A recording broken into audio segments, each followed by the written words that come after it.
Hey guys, Arsen is here. In this video, I'm going to tell you exactly how to pick your variation that is going to be right for you and possibly win the competition. There are different types of competitions. There's a hip hop, there's a lyrical, there's a jazz, but in this video, I'm going to talk about classical competition.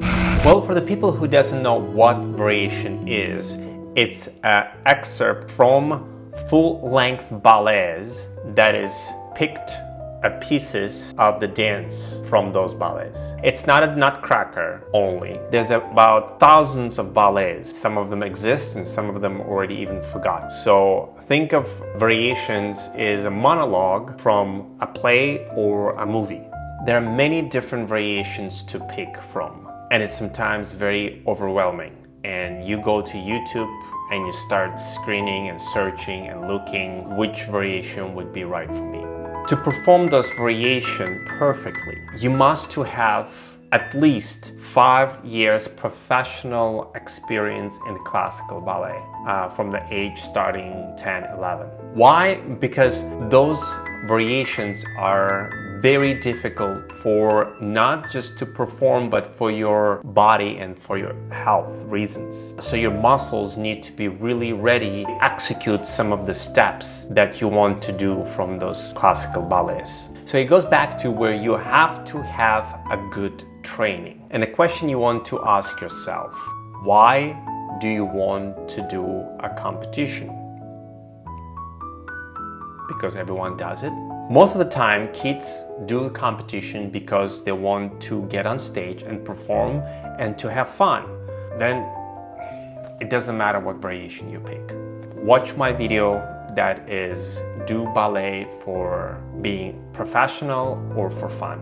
That would explain. And it's great money maker for competition organizer, for school and for teacher, because you do a lot of privates and your parents or you would end up spending a lot of money on prepare for competition. Let's say you want to do a competition because you want to win one and receive some kind of recognition that you are really good in the field of classical ballet. It's good for a dancer to choose a challenging variation, but in the same time in their technical ability. Once you understand your technical ability, the next stage is to exercise and help assess the strength that will allow you to showcase your skills. If you have a good jump, you should pick a variation where jumps are required. If you're a good turner, you should pick a variation where there's a lot of turns. If you don't have the jumps or you don't have the turns,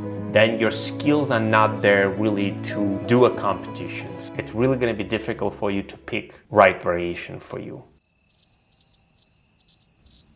Unfortunately. Sometimes simple variation can make you a winner, and sometimes it can be very challenging. So don't look at the variation that is, oh, it's very simple, I don't want to showcase myself doing simple variation. But sometimes when you perform the simple variation, it requires to show a different skills in that variation. Sometimes you see the variation that has been performed many times on stage and in competitions, and you tell, well, I don't want to do that variation because everybody does that variation. You decide not to do that variation, but you will be surprised that that variation could be a strong skill for you to perform and to win. So you might say, well, I'm 18 and I should do very challenging. Again, based on the skills that you have, you can bring a variation in front of the judges. Ballet variation, it's like a movie script. Every actor can perform that script differently. So if you're a dancer and you've been cast for a specific role, you can perform that role differently than all those 1,000 ballerinas that have been performing in the past. So it's almost saying, I've seen Swan Lake, I don't want to watch it anymore. But you go and you see it because there's certain ballerinas performing and she has her own input, and you want to see how does she do that variation. And as a competition judge, when you pick a variation and you get on stage, I want to see you take the character and portray the ballet story on stage, where if I don't know the ballet and you would perform, you would tell me the story through that small piece of the variation. So as a judge, I would want to see that you told me the story and my eyes don't go down because I'm only seeing pirouettes, turns, and lips. And very important really to tell the story. And in order to tell the story through your body, it's when you pick a variation that is close to you and you have the skills to execute that variation. Finally, let your teacher pick the variation for you, not vice versa.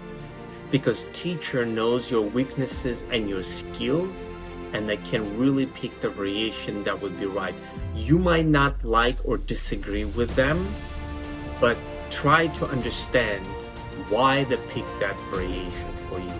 Variation should not be like, I hear the music, I see the choreography, and I want to perform. No. The variation, you need to do the research.